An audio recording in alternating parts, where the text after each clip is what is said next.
Boa noite, galera. Boa noite. Vamos lá.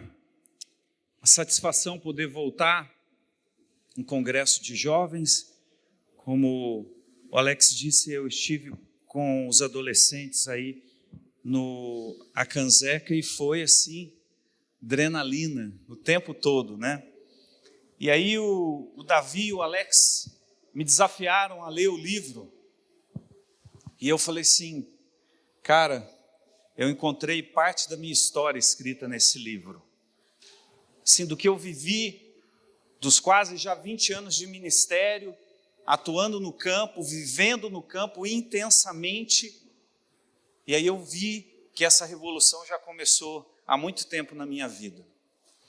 Mas eu tenho conversado com alguns pastores, líderes por este Brasil, e nós estamos sentindo que vem aí uma geração desconectada desse compromisso, de uma revolução.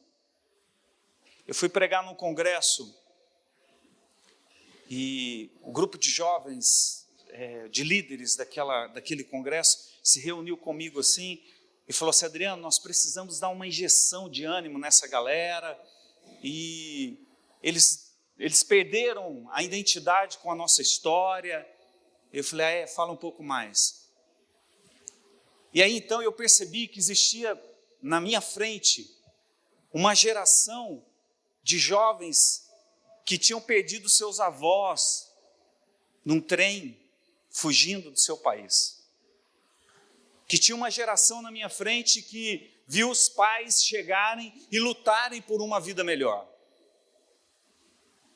Mas já tinham perdido a identidade com a sua própria cultura. Já não era tão mais apaixonado por aquelas coisas. E aí eu perguntei assim, como é que a gente pode falar de uma curta história de 80, 90, 100 anos?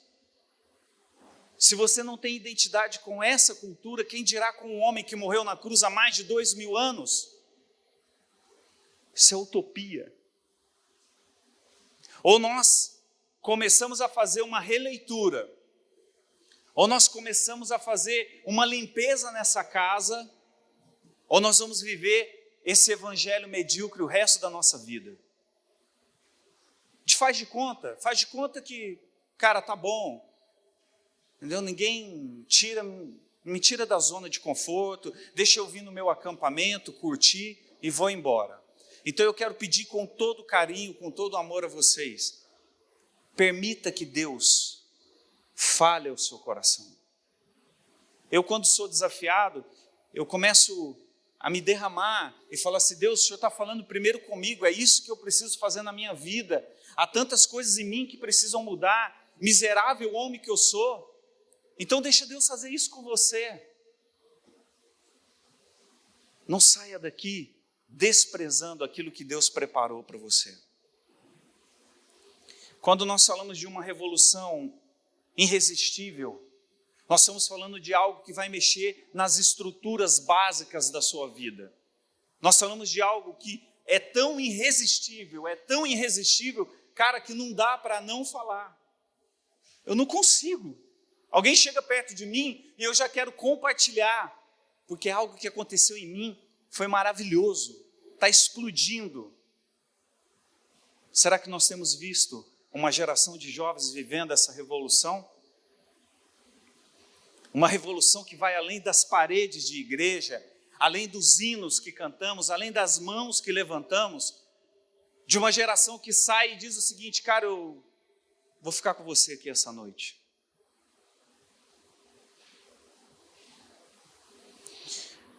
Uma revolução irresistível. Mas e vamos pensar, que palavra é essa? Revolução, do latim, revolution, dar voltas, virar, girar, envolvere. Está meio tropa de elite, né? Tem um homem bomba ali, vou pôr ele aqui em pé, do latim, né? Se você dormir, vai explodir todo mundo.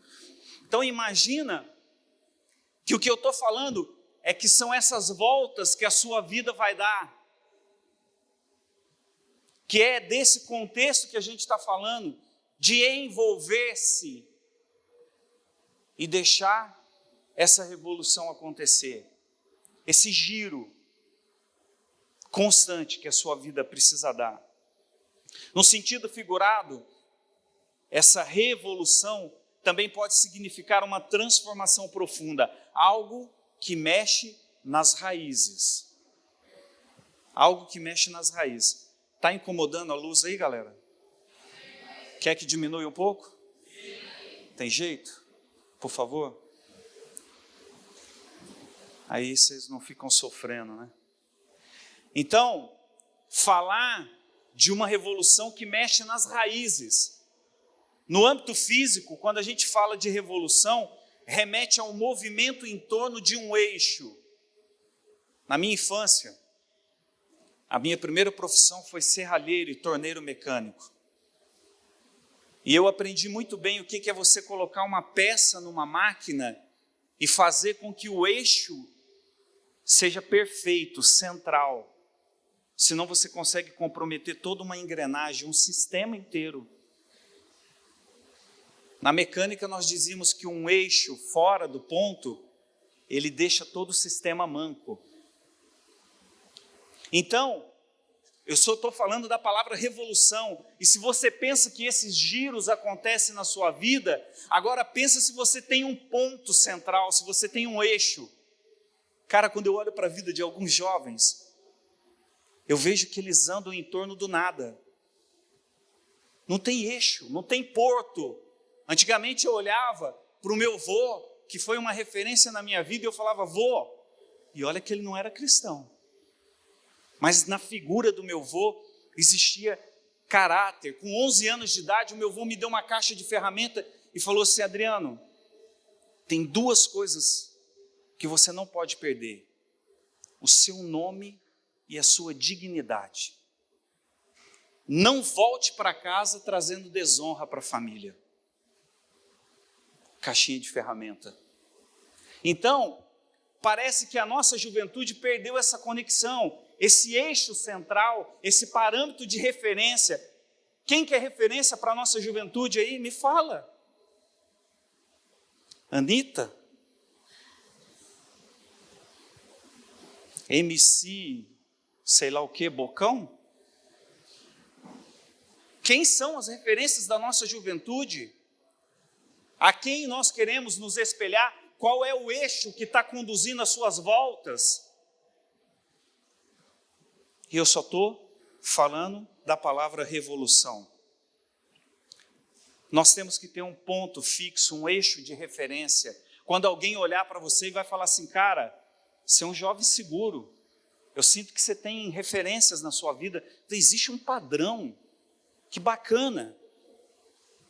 Agora, preste atenção. Me permita fazer um paralelo.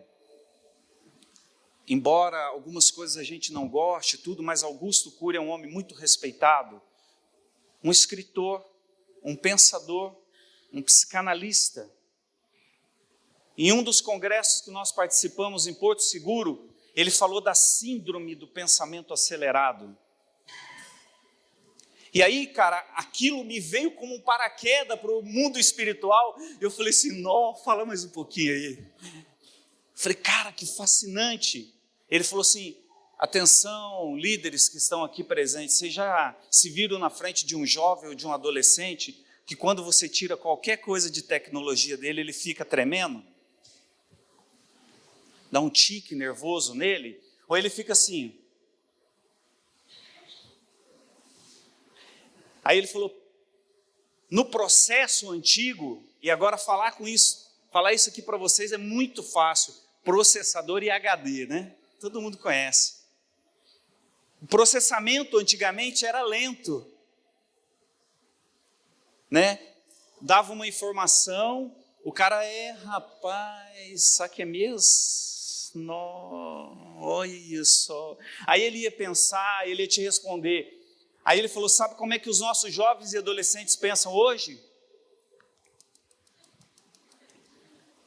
Não dá tempo. Ele recebe uma informação, ele está processando, já está empurrando para HD. Vai. Então, o que acontece? Ele fala que essa síndrome do pensamento acelerado deixa na nossa juventude um monte de janelas abertas na mente. Então você está conversando com o jovem, você não sabe se ele está pensando no namorado, no carro, no som, na roda que ele vai comprar, porque ele fica assim, ó.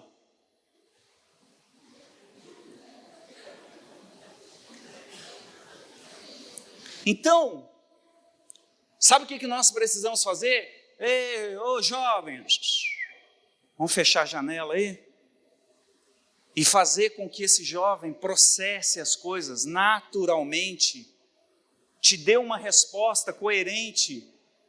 Diga, entendi o que você falou, estou processando, deixa eu pensar, vou te responder, calma lá. Augusto Cury fecha a palestra dele dizendo o seguinte, que um júnior, antes de entrar na adolescência, com 12 anos de idade, ele já recebeu informações para um adulto de 120 anos. Ele já processou na mente dele informações que era capaz de nutrir um homem, uma mulher de 120 anos.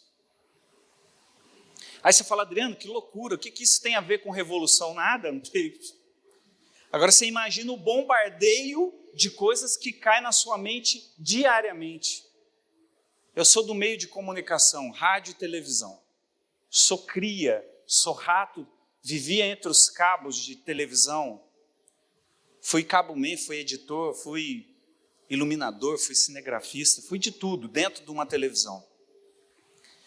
E eu vi a evolução com que os diretores de televisão e rádio processavam e acompanhavam a mente humana. Antigamente uma propaganda era, compre o Bombril, vai fazer bem para você. Tá? Aí, que dá uma eternidade, ninguém queria mais ouvir aquilo. Hoje você não tem mais nem voz de locutor. Acabou a propaganda. 2 frases, uma música impactante, imagem. Será que isso não é um bombardeio, não é uma revolução? E aí você está vivendo isso diariamente. Você liga o rádio, você olha para a televisão, você passa os outdoors da vida. Isso mexendo com a sua mente. Pense comigo, será que o Brasil passou por uma revolução gospel? Eu vou arriscar aqui, o pastor Hugo, o pastor Agner pode me ajudar, 27% de evangélicos no Brasil? Mais? Menos? Será que esse número de evangélicos no Brasil não poderiam estar fazendo diferença? Nós temos uma nação melhor ou pior? E aí, quando você lê um livro como esse, Uma Revolução Irresistível, você fica pensando, cara, cadê esses 27% de evangélicos? Por que tanta fome, tanta miséria, tanta injustiça? Quer ver uma revolução impactante, irresistível? Leia o livro de Abacuque, que ele começa dizendo, Senhor, até quando gritarei por socorro, sem que tu me traga salvação? Senhor, até quando vou ver injustiça, violência ao meu redor? Aí lá no capítulo 3 ele termina, Senhor, mas se não mudar nada, se tudo continuar como está, eu ainda vou adorar o Deus da minha salvação. No meio desse caos eu vou fazer diferença. Foi o Senhor quem me escolheu, foi o Senhor quem me chamou. Se não tiver safra, se negar tudo, eu vou estar aqui, Senhor, de pé. Quero convidar você a abrir sua Bíblia, no seu smartphone, sua Bíblia mesmo. 1 João 3,16 é o versículo proposto, 16 a 18, para esse congresso.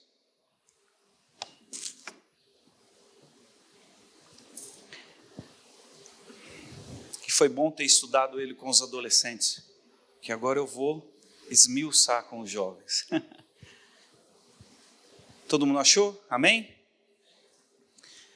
Diz o texto assim, nisto conhecemos o que é o amor, Jesus Cristo deu a sua vida por nós e nós devemos dar a nossa vida pelos nossos irmãos. Se alguém tiver recursos materiais e vendo o seu irmão em necessidade e não se compadecer dele, como pode permanecer neste irmão, ou nele, ou em você, ou em mim, o amor de Deus? Filhinhos, não amemos de palavras nem de boca, mas em ação e em verdade. Quero propor para esse congresso um paralelo entre dois textos, e agora eu quero que você vá para Colossenses 1, 10 e 11. E nós vamos fazer um paralelo entre esses dois textos. Colossenses 1, versos 10 e 11. E aí nós vamos entender por quê. Ele diz o seguinte: e isso é para que vocês vivam de maneira digna do Senhor e em tudo possam agradá-lo, frutificando em toda boa obra, crescendo no conhecimento de Deus e sendo fortificados em todo poder, de acordo com a força da sua glória, para que tenham toda a perseverança e paciência com alegria. Feche teus olhos, vamos orar. Deus, nós estamos diante da Tua palavra, Senhor, e gostaríamos de nessa noite entender um pouquinho mais dessa revolução. Senhor, eu não sei como os jovens entraram, viajaram, qual foi as expectativas que eles criaram, Senhor, se era de ter aqui, Senhor, um outro palestrante, mas a verdade é que o Senhor é o dono de todas as coisas. O Senhor é quem dá fazer, o realizar vem do Senhor. E nós cremos, ó Pai, pela graça de Deus, que o Senhor está conosco nesta noite e pode visitar cada coração que ouvir a Tua voz e abrir a porta. Por isso nos ajuda, Deus, e nos faz, ó Deus, entender o Teu querer. Em nome de Jesus. Amém. Primeiro tópico que eu gostaria de tratar com vocês nesse congresso são radicais em um mundo do avesso. Se você, talvez você vai falar, Adriano, você é de uma outra geração, sinto muito, mas eu, o momento todo, sinto que nós estamos num mundo de ponta cabeça. Pais que não respeitam mais filhos, jovens que para eles tudo faz, tanto vai para lá, vai para cá. Um índice de divórcio inacreditável, o casamento já não é mais um compromisso, é uma tentativa, se der, se rolar, rolou. Se durar, eles falam que tem a tal da crise dos 7 anos, se eu passar dos 7 anos já era. Então, será que é isso mesmo que nós, como homens e mulheres de Deus, esperamos para uma geração vindoura? Será que é isso que você que está sentado aí ouvindo, será que é isso que é revolução para você? Revolução é fazer o que quer, do jeito que quer, a hora que quer. O texto começa dizendo, e agora preste atenção, que eu sempre vou fazer um paralelo entre 1 João e Colossenses. 1 João e Colossenses. O texto de 1 João diz, nisso conhecemos. E cara, seja curioso, nisso o quê? Nisso conhecemos o que é o amor. Nisso é uma ação, é alguém vendo alguém fazer alguma coisa, e naquela época os cristãos estavam sendo expulsos das sinagogas, e aí então João diz, olha, nisso que vocês estão fazendo, em permanecer fiel, em voltar e ficar aqui comigo, nisso vão conhecer o que é o amor. Agora tem jovem que troca a vida espiritual por qualquer pratinho de lentilha aí fora. Não precisa nem ser muito bonito, não. Não precisa ser nem ajeitado o negócio. Estou trocando. E aí, a palavra começa quase que como uma exortação. Nisso conhecemos. Opa, quem é? Algo prático. Algo que você faz no seu dia a dia, sabe? Aquele trabalho que você está realizando e você faz com amor, porque você está lá numa empresa e, cara, meus colegas de trabalho estão vendo. E aí, então, cara, nisso eu reconheço que você ama a Deus mesmo. Obrigado. Você não precisava fazer isso, você fez por mim. Nisso eu estou reconhecendo o que é o amor de Deus. Mas o texto de Colossenses diz o seguinte: isso para que vocês vivam de maneira digna do Senhor, e nisso possam em tudo agradá-lo. Uma vida digna. Com base no livro e naquilo que eu consegui ler nesse tempo que eu tive de leitura, eu percebi que o autor nos leva a uma reflexão de raízes. Ele diz o seguinte: para os meus colegas de escola e de trabalho, eu fui tido como o quadrado. Nó, cara, você é crente? Então, para eles, eu era o quadrado da história. Já para os meus amigos da igreja, eu era o liberal. Olha que louco. E todos eles me achavam radical. Então, como é que você tem sido visto? Talvez para a igreja você é um cara muito liberal. Talvez para os amigos do trabalho você é aquele cara quadradão. Mas será que é isso que mede a nossa existência espiritual? Nós somos desafiados a ir em busca de raízes dos nossos problemas, o caos que existe na humanidade hoje, meio ambiente, trânsito, alimentação. Será? Nós estávamos agora com uma equipe, e estamos ainda com essa equipe, lá na região de Mariana, onde aconteceu a tragédia da barragem. E, queridos, eu vou dizer uma coisa para vocês. Muitos jovens, depois que eu falo no congresso, perguntam: mas como é que eu experimento isso? Não tem jeito de ser sentadinho no ar-condicionado da sua igreja. Desculpa aí.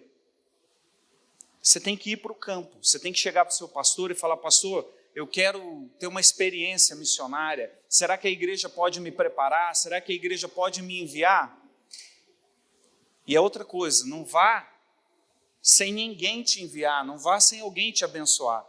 E nós estávamos lá, nós chegamos lá na madrugada da tragédia, de 5 de novembro para dia 6 de novembro, nós já estávamos lá.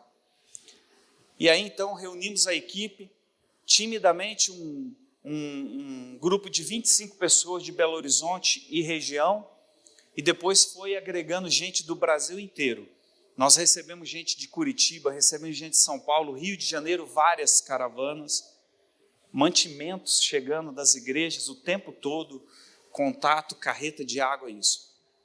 Aí, sentado na escadaria da igreja católica, conversando com o padre Erson, ele dizendo daquela madrugada, das 3h40 da manhã, como foi ouvir os ruídos da lama, carro, animal descendo e tomando parte da cidade, aonde estava na Baixada. E ele dizia assim: Adriano, eu não consigo dormir, ouvindo os gritos, animais, pessoas correndo e tal. E aí quando nós saímos a campo, porque os 10 primeiros dias foi tirando lama mesmo, as pessoas sempre perguntavam a mesma coisa: por que é que vocês estão aqui? Por que é que vocês estão fazendo isso? Por que é que vocês estão aqui? Por que é que vocês estão fazendo isso? E aí, nisso nós tínhamos a oportunidade de uma janela, uma porta gigante aberta, de falar do amor de Deus. Porque Cristo faria o mesmo. Eu sou um seguidor dele, eu tenho que ir. E se ele estivesse aqui entre nós, de forma presencial, ele estaria ao seu lado, ele faria. Agora, como que é aconselhar pessoas, e eu não sei se você já viveu isso, de estar do lado de uma pessoa que perdeu tudo. Perdeu a sua casa, perdeu seus documentos, o álbum de casamento, perdeu parente, perdeu um filho de 10 anos de idade na lama. E aí a pessoa chega e fala assim: mas se Deus existe, então por que ele deixou que isso acontecesse? qual é a resposta que você daria para ele? Eu abracei uma vozinha, uma senhora, que cuidava do neto em Bento Rodrigues, a primeira comunidade afetada. Ela foi totalmente destruída pela lama. E ela, no desespero, se agarrando entre os móveis, as coisas, segurando o menino entre as pernas e o braço. Quando ela foi acenar para o helicóptero, o menino foi levado pela lama.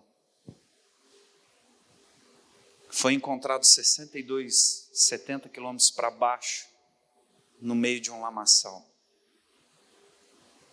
E aí essa senhora pergunta, se Deus existe, por que é que Ele deixou que isso acontecesse? Você vai no velório, e uma coisa, irmãos, no mundo caótico, no mundo do avesso, as pessoas não querem respostas superficiais e vazias. Elas não querem que você vá no velório e dê um abraço nele e diga, não se preocupa, Deus vai dar outro. Porque não está doendo em você. A gente canta quando a dor do meu próximo doer em mim. Aí nós vamos com respostas, frases formadas, versículos decorados. Pare. Essas pessoas estão cansadas de um evangelho superficial, de uma vida cristã superficial. Elas querem perceber e sentir em você que está doendo tanto em você quanto nela. Puxa, você não precisa chorar, não era nem teu neto, eu sei, mas está doendo em mim. E aí você tem a oportunidade de dizer do caos da sociedade, limpando um curral, junto com o Senhor, perdeu todo o gado, perdeu tudo que ele tinha. E ele falou assim, ele dormiu 5 dias num tipo de um estábulo, um curral de porco, lá em cima, no meio para fugir da lama. Nós conseguimos chegar em Gesteira, que é onde ele estava, 6 dias depois. Esse homem estava dormindo lá, sem água, sem comida. Zilmar, o nome dele. E aí, quando nós chegamos lá, um homem diabético, sem medicado, sem insulina, sem nada, passando muito mal, nós levamos o primeiro socorro para ele, de medicamento e tal. E aí ele diz, por que é que vocês estão fazendo isso? Quantas vezes, querido, você ouviu uma frase como essa? E eu limpando aquele lugar com ele, falei, seu Zilmar, muitas das vezes as coisas que acontecem nesse mundo não é culpa de Deus, é o homem que escolheu. A palavra de Deus diz, aquilo que o homem plantar, isso colherá. O senhor acha que essas coisas que estão acontecendo na natureza não é culpa do próprio homem? Ele diz, é verdade. Eu falei, então é tempo de renovação, seu Zilmar.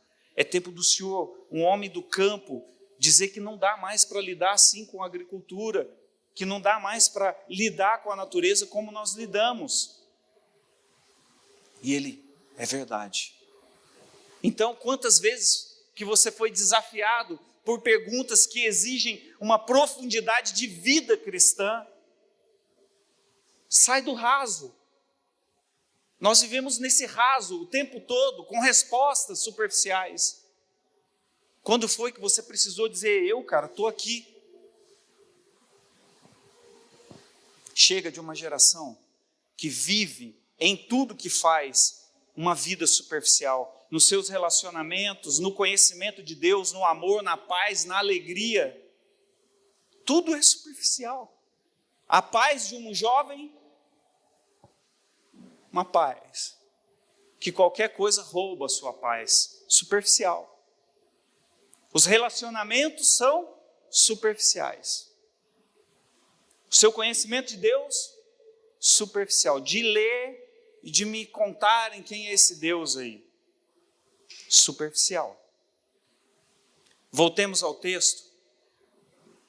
Colossenses diz o seguinte, viver de uma forma digna. E se você for cada vez mais esmiuçando o texto, ele vai dizer o seguinte, o que é dignidade? Sente com o Hugo e pergunte para ele o que é entrar num condomínio classe A, para evangelizar pessoas ricas. Quer ir de um extremo ao outro? Saia da miséria e vá para a riqueza, porque tem pessoas que são tão pobres, mas tão pobres que só tem dinheiro. Vi um índice de suicídio, depressão, filhos largados. Eu fui fazer uma apresentação num colégio uma vez com a minha trupe de palhaços. E aí, depois de apresentação, auditório lotado, e aí o diretor do colégio chega: você não dá uma palavra para os professores? Eu falei: claro. Aí reuniram, fizeram um café para os professores, eu estou lá falando. Aí aquela conversa gostosa, fala com um professor, com outro, a coordenadora vem: puxa, obrigado pela sua palavra, joia. Aí o diretor falou assim: eu vou te acompanhar. Aí no pátio da escola, nós sentamos ainda para tomar um suco, uma água, alguma coisa na cantina da escola. Mensalidade de R$ 2.500 por mês. Aí vejo uma menininha sentada na escadaria com um semblante triste, abatida, a mochilinha do lado assim. E aí, cara, um palhaço que ama criança, um homem que viveu uma revolução irresistível na sua vida, que foi chamado do nada, desacreditado que eu era. E aí eu falei assim: Deus, eu não posso ver isso. Aí cheguei para o diretor e falei assim: dá um tempinho aí. E aí fui lá, sentei na escada, saquei do meu macacão 2 magiquinhas, coloquei na escada e falei: oi, como é que você se chama? Como é que era o nome da menina? Vitória. E eu cheguei para ela assim: Vitória, posso fazer uma mágica para você? Ela falou assim: pode. Aí fiz uma mágica para ela e fui contando princípios do Evangelho, do amor de Jesus Cristo. Peguei uma outra mágica e fiz. E falei assim: e aí, o que você está fazendo até agora na escola? Eram 19h30 da noite. Eu fui esperando meu pai. Daqui a pouco chega um carro importado, buzinando, nervosismo, gritaria, a menina pega a mochilinha e corre. Eu voltei para a mesa com aquele diretor, com o pessoal da escola. Falei: cara, que triste ver isso. Que triste ver uma menininha. Ele falou assim: Adriano, você não viu nada ainda não. Nós estamos tão acostumados que essas coisas só acontecem no meio de comunidades carentes que a gente não olha para uma realidade, uma família. E aí ele falou assim: essa menina já sofreu tantas coisas, os pais vivem truncados num relacionamento, que ela já dormiu uma noite na guarita do colégio. Feriado, sexta-feira é feriado. Quinta-feira a menininha senta na escada do mesmo jeito, esperando alguém vir buscar. Os pais foram para a praia. A diretora vai embora, o funcionário vai embora, fica o guarda da escola ali olhando para aquela menina. E agora? O guarda tenta ligar para um, ligar para outro. Essa menina aqui, o que eu faço com ela? Vou ligar para os pais, espera aí só um minuto, e celular não atende. E o guarda foi ajeitando o cantinho para aquela menina. A menina dormiu na guarita. No dia seguinte o pai atende, está na beira da praia. Mas a minha mãe ia pegar, não foi buscar aí a minha mãe?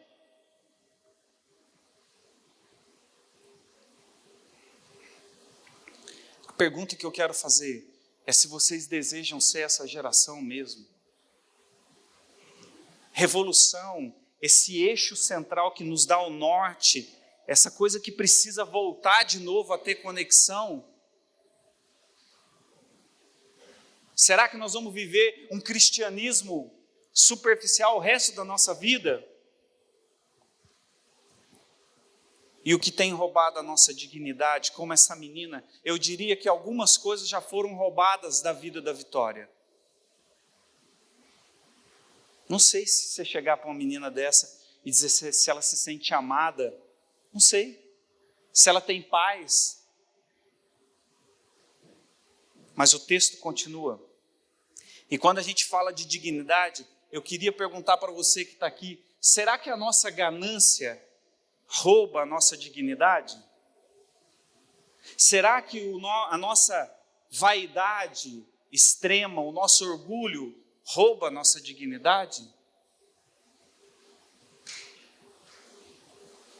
Pessoas que vivem para ter coisas. Luiz Saião, e aí o Hugo sabe bem, andou do lado desse homem um bocado de tempo.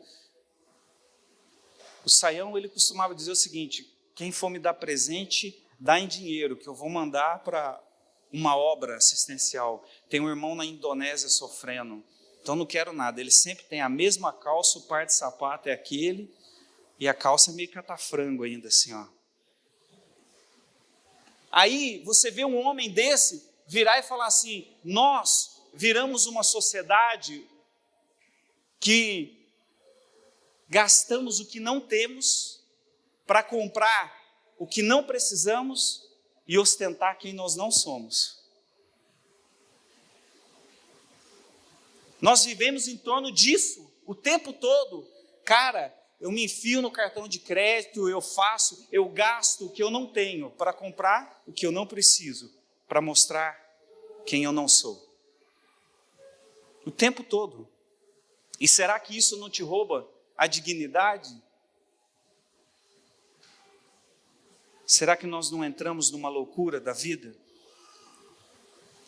Fazer aquilo que agrada a Deus, o texto continua dizendo, para que dessa maneira, vivendo digno para o Senhor, vocês possam agradá-lo. Foi o que o texto diz. E aí então, o que é agradar a Deus? Será que o padrão de cristianismo que nós temos hoje, nos dias de hoje, agrada a Deus? E aí, então, não dá para sair se a gente não fizer essa pergunta. Um mundo acelerado, com tantas janelas abertas, vai criar o quê? Jovens acelerados. Jovens que já não concordam mais com esse estilo de igreja. Pastor, nem curto isso mais. Que não fazem a menor diferença, ser ou não ser, estar ou não estar na igreja. O cheiro dele é mundo. Grudou. Nós somos motivados a não criar raízes com nada e nem com ninguém. Eu acho que, na verdade, até os problemas do dia de hoje não têm mais raiz. Antigamente você chegava para alguém: cara, você está com problema com o quê? Com quem?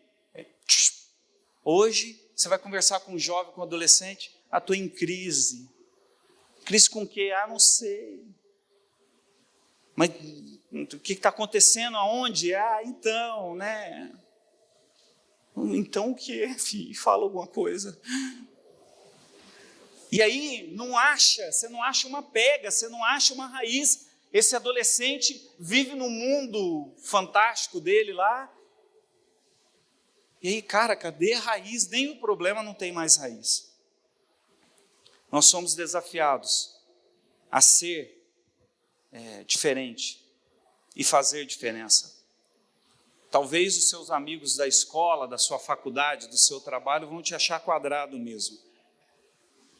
Avivamento, Russell Shedd diz isso em um dos seus escritos: avivamento tem raiz no arrependimento. Nós procuramos incansavelmente por um avivamento. Eu sou um pastor que sou apaixonado por jovens e adolescentes, e nós vivemos aqui no Acanzeca momentos incríveis. E eu falava: Senhor, dá um despertar no coração desses adolescentes. Senhor, que essa juventude que está me ouvindo agora possa acordar de um sono profundo. E aí você lê um homem com quase 90 anos de idade dizer o seguinte: avivamento tem raízes no arrependimento. Enquanto nós vivemos como radicais no mundo legal, sem arrependimento, você vai conversar com um jovem: cara, o que você fez, cara, foi mal. E daí, pastor? Não, nada a ver, hein, pastor? E aí nós vamos criando uma geração de crentes mimados, de pessoas que, não estou nem aí. Pastor, se liga. E aí você não consegue achar um mínimo, mas um mínimo, irmãos, de arrependimento, de pessoa que fala assim: pastor, eu estou me sentindo tão mal. O pecado já não tem cor e nem cheiro de pecado, já nem faz tão mal assim, é tão bom. Então como é que você vai convencer? Eu fico aqui pensando, às vezes o Alex é louco, cara, o Davi é louco, a Jumap é louca. Convidar para a gente ficar tentando dizer para vocês que essa geração vai de mal a pior e o negócio pode piorar se não houver arrependimento. E não tem como, irmãos, falar em arrependimento, mudança de vida, se nós não irmos ao texto de Romanos 12, verso 1 e 2. Romanos 12, verso 1 e 2 é uma chamada à mudança. É uma chamada para você, jovem, que veio nesse acampamento, a dizer o seguinte: chega de viver essa vidinha cristã medíocre. Chega. Romanos 1, 12, verso 1 e 2, diz assim: portanto, irmãos, rogo-lhes pela misericórdia de Deus, que se ofereçam como sacrifício vivo, santo e agradável a Deus. Este é o culto racional de vocês. Não se amolde ao padrão desse mundo, mas transformem-se pela renovação da vossa mente, para que sejam capazes de experimentar e comprovar a boa, agradável e perfeita vontade de Deus. Eu fico louco quando o jovem chega, principalmente está saindo da fase de adolescente, entrando na juventude, e aí eles ficam loucos para namorar. Tá? E aí você chega assim, calma, cara, né? Pastor, mas ela é linda, olha os olhos dela, pastor. Olha o cabelo dela, pastor. Mesma coisa com as meninas, ele é o Justin Bieber. E aí você vai puxando.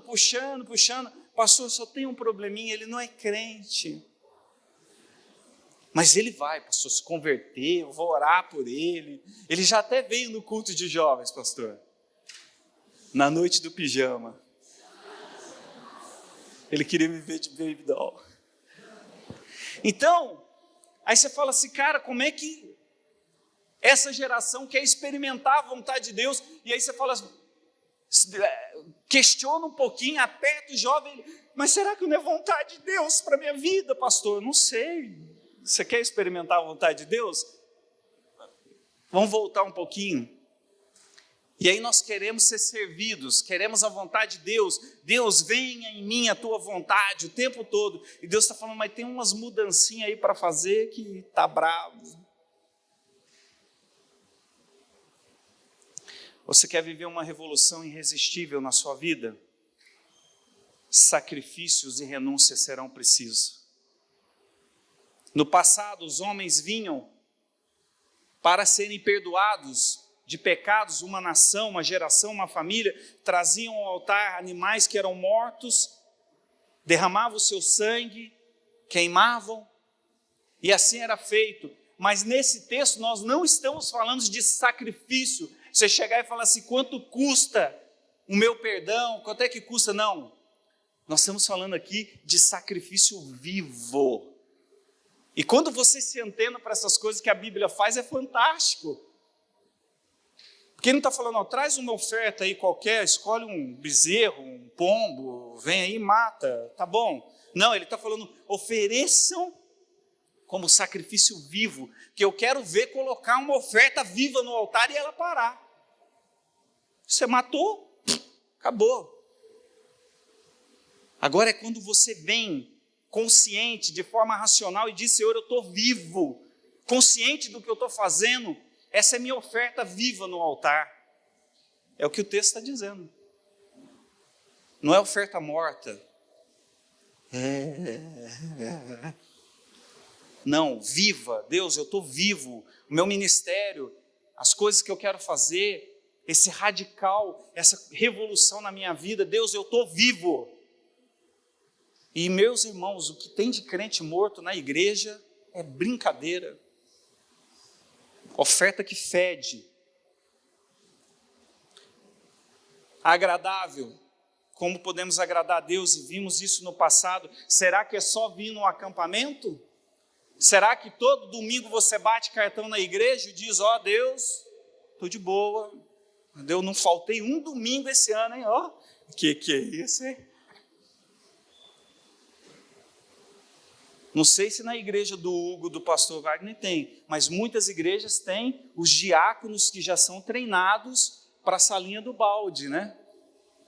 Começa o culto, os crentes em fila tirando o balde da cabeça para brilhar dentro da igreja, né?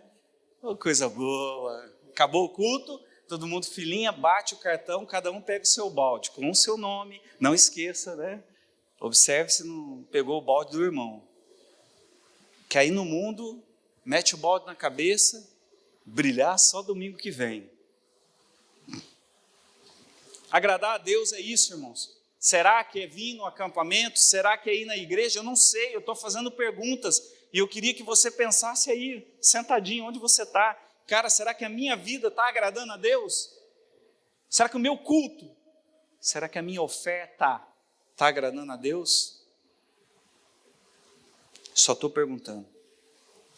Racionais, conscientes do que você oferece, e o que eu vejo de crente tentando negociar com Deus, Deus, se eu der, Deus, um jeitinho brasileiro aí, Deus, tentando negociar com Deus e aquela oferta fica fedendo. O texto diz amoldar-se, ganhar o jeito, forma, o cheiro do mundo. Será que as nossas juventudes por aí, por este Brasil afora, não está com cheiro de mundo demais, não?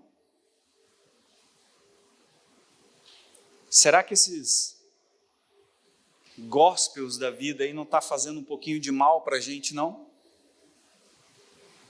Será que não é hora de se render aos pés de Deus e dizer, Deus, tem alguma coisa errada com essa geração?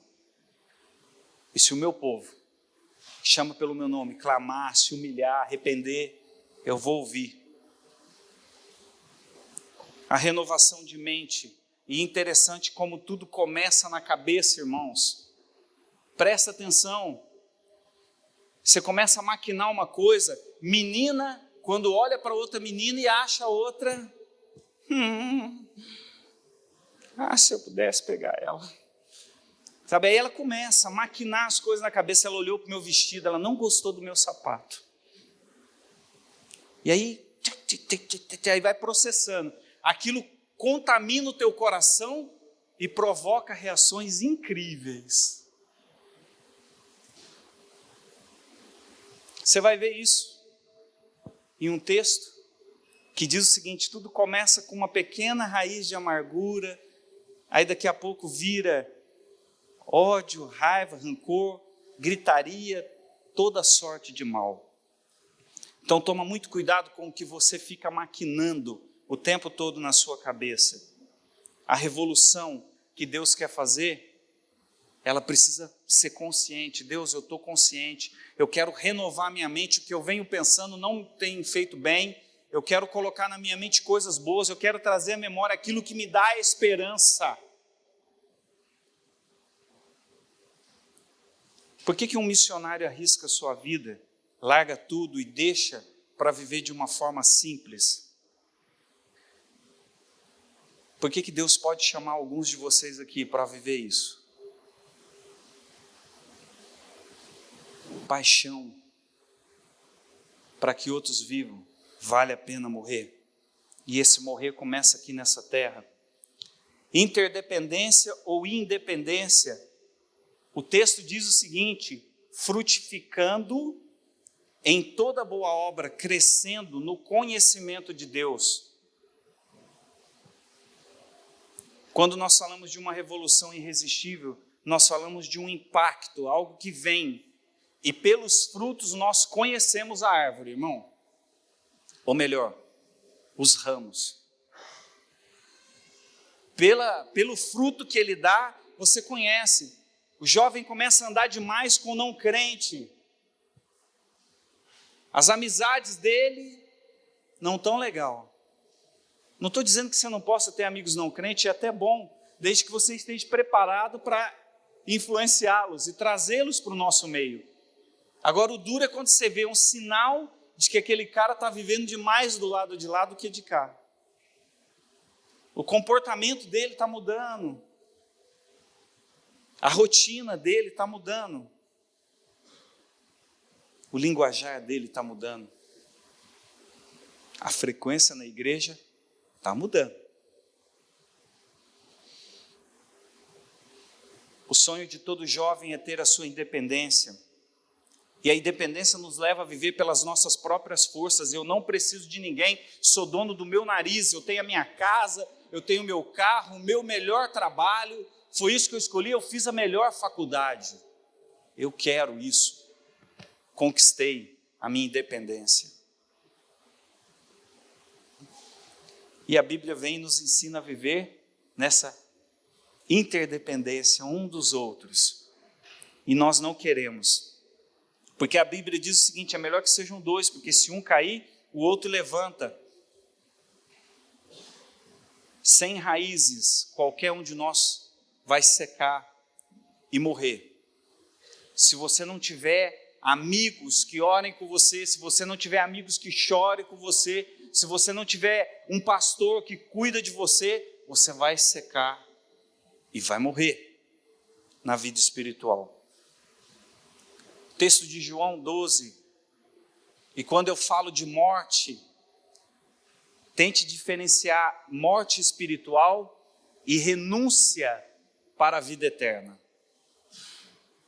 A morte espiritual é aquela pessoa que vai deixando tudo e vai vivendo cada vez mais para o mundo e menos para Deus. Esse vai morrendo, morrendo, morrendo. Agora, renúncias nesse mundo aqui que me fazem viver mais próximo de Deus e que para muitos aí fora isso é morte. Um jovem não ir no carnaval, não conhecer o Rio de Janeiro, você está morto. Mas tá bom, então se isso é morte, eu quero essa morte. E o texto de João 12 diz, digo-lhes em verdade que se o grão de trigo não cair na terra e não morrer, continuará só, mas se morrer, dará muitos frutos. Você quer ganhar os seus amigos na faculdade? Você quer ter uma juventude na sua igreja impactante, que viva uma revolução irresistível? Morra. Morra para muitas coisas. Morra para muitas coisas que o mundo oferece. E aí você vai ver esse impacto acontecer na sua vida. Um outro ponto que me impede de viver essa vida de interdependência com as pessoas é o excesso de competitividade. Eu sou o melhor. Eu toco o melhor. Eu tenho a melhor guitarra. Eu sou o melhor baterista. Eu. E você pensa que o mundo não tem nos jogado para isso? Se for preciso, pisa na cabeça do teu irmão. Se for necessário, passa por cima igual um trator. Parece que crescer no conhecimento de Deus é necessário. E aí nós falamos de um relacionamento vertical e um relacionamento horizontal. O paradoxo dessa relação vertical versus uma relação horizontal. E eu quero concluir. Primeiro, morte ou vida. Num relacionamento entre eu e Deus, você e Deus e a sua vida, teve uma morte para que você viva intensamente com seus irmãos. Houve uma morte. Segundo paradoxo, paz ou guerra? Nós queremos paz. Cristo sofreu nessa terra e morreu para que deixasse a você essa comunhão de paz, mas não se iluda, nós vamos ser perseguidos. E Cristo disse, no mundo tereis aflição.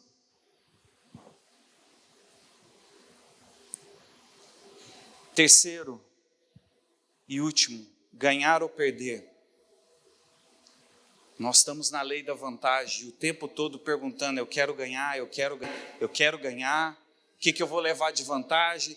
se eu fizer parte do teatro da igreja, se eu fizer parte do grupo de louvor da igreja, qual é a vantagem que eu vou levar? Perder? Jamais. Isso não é para os vencedores.